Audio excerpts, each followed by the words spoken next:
Adam Scherr, the former Braun Strowman, has a new food series premiering on USA Network after SmackDown on October 24th called Everything on the Menu with Braun Strowman. It was filmed before his WWE release. But if he gets his way, he'll also be playing Jason Voorhies in the next Friday the 13th movie, if they ever make one. It's been 16 years since we've had a new movie because the rights were tied up in legal hell. I don't think they are anymore, but it may be a case where like multiple parties own various rights and parts of it. The whole thing still sounds like a mess, honestly. Supposedly, there is a new movie in the very early stages of development. I mean, development is one thing. Actually getting it made is a completely different thing. I know they're actively working on a prequel television series for Peacock called Crystal Lake that's being developed by A24. I've seen some of the casting calls for it. It's actually listed under the working title Mama's Boy. I was very tempted to apply for one of the background roles I saw listed the other day. I can do that. I don't even need to have a speaking part just to be on the show. That's all I need. Any casting directors out there, hit me up. But that franchise is very near and dear to me. I mean, not only because Jason has the coolest name of all the movie slashers, but that was the first slasher I ever saw. It was Friday the 13th. Michael Myers was second. Scherr spoke with Collider at the Fantastic Fest Film Festival.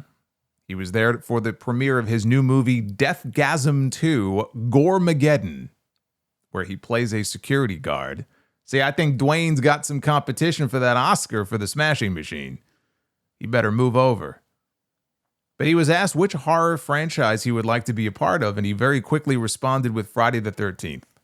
He even said that he would gladly shave his beard off to play the role of Jason. Then he said, there may be some talks about it with people that I know in my agency. If we could ever get everybody to get back on the same page and allow things to work, I might be the next Voorhees. See, that's the key. Can they get everyone on the same page to even get another movie made? He's got the size for it.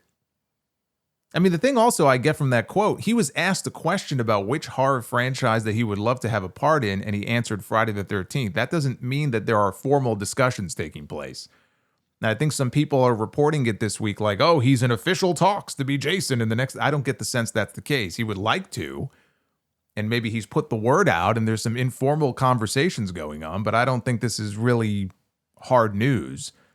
But, he's got the size for it. The thing with these characters like Jason and Michael and Ghostface, who all wear masks, it's all about the mannerisms. It's the way they walk. It's the way they stand, the way they raise their weapon. I mean, think Kane. Think the original Kane in WWE, who didn't speak, but he would stand there and look very intimidating, and the way he would kind of cock his head to the side. That's really what it's about, because these guys are not able to emote with their face, and they don't speak. They have no dialogue. That sounds like the perfect role for Braun Strowman. Wrestle Kingdom 20 is coming up on January 4th at the Tokyo Dome, and they moved 20,000 tickets the first day that they went on sale. That is the largest first-day ticket sales for a New Japan show at the Dome since the 90s. New Japan is pretty cold right now, but Hiroshi Tanahashi is wrestling his final match on that show. So, I mean, of course, that's going to be a major attraction. We have John Cena is wrestling his final match December 13th. And then January 4th, we get Tanahashi's final match. But also on that Dome show, they have the debut of Aaron Wolf, who is an Olympic gold medalist in judo. So he's a really big deal in Japan. He's a mainstream celebrity over there. He's on TV talk shows and advertisements, everything. Him being on the show is the reason why TV Asahi, which is one of the biggest broadcasters in the entire country, decided to put Wrestle Kingdom on TV live for the first time in 2 decades.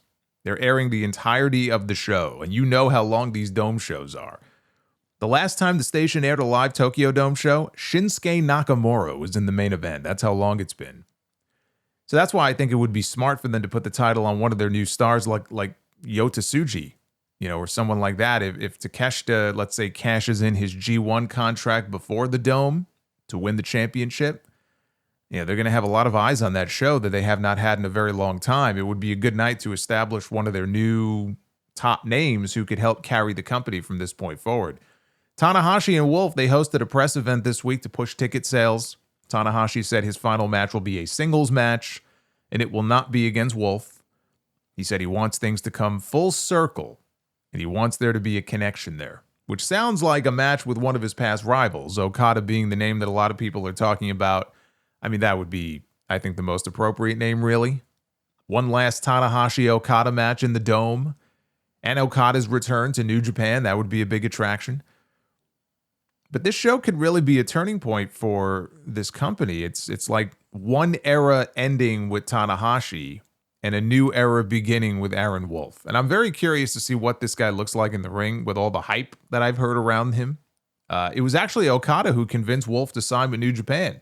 He had two standing offers, one from New Japan and one from, it was either WWE or AEW. He only said that it was from a large international promotion. And he went to Okada and he asked him, which one should I take? And it was Okada who told him if he wanted to be the best wrestler that he could be, then New Japan would be the best place for him to start. And I'll end with some positive news here before I get to your questions. We got a boatload of them. Bret the Hitman Hart posted this on Thursday across all of his social media channels. He said, "I'm so immensely proud and joyful that my daughter Jade has triumphantly battled breast cancer with a courage and strength that will always define her. As a cancer survivor myself, I can't begin to express how grateful I am that my beautiful daughter Jade has won her fight. She proved that faith and love can beat anything when one's heart is full. I'm so proud beyond words. I wanted to share this video that she made for Breast Cancer Awareness Month as a reminder to everyone that early detection is the best protection. Please remember to self-examine and schedule your mammogram." That's awesome. Wise words from the Hitman. Breast cancer is what took my mother. Don't let it take yours. Early detection is key. Her situation was a little bit different where it came back many years later somewhere else in her body, but early detection is very, very important.